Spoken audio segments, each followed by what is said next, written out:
what inside of your head to make sure that you're not gonna fall into the same same mistake as your father, and then you raise a family beautifully like that? Well, you saw when you read the book, and if anybody listening picks up the book, there's extensive writing from my father and his time in the Marine Corps in Vietnam. But there's also extensive writing from me because I had to keep journals when I was in high school. Yeah. So I literally, as you saw, have what I wrote the morning after my parents had their final fight, and it was dishes breaking and screaming and yelling, and then a week later when my dad moved out. And it was so interesting to me how to read that, because I didn't have to try to remember what it was like. I had it in black and white the day after. And so to recognize as a 15-year-old, I was trying to figure out, how is this going to impact me? Is my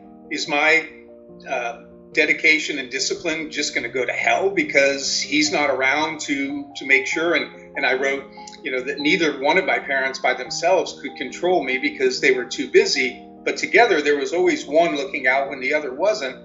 And so I really was grappling with, is this going to impact my grades? How will this impact me as a person? I was blown away that I thought so deeply at that age.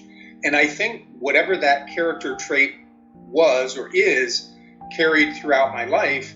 And that's what made me so intentional about how my wife Jane and I were raising our daughter, to try to not let some of those negative family legacies be passed on and create a different path for her.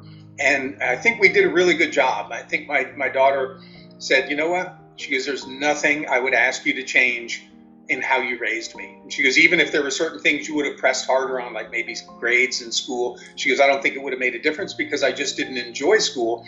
But she goes, I think you guys did a great job raising me. And that meant a lot.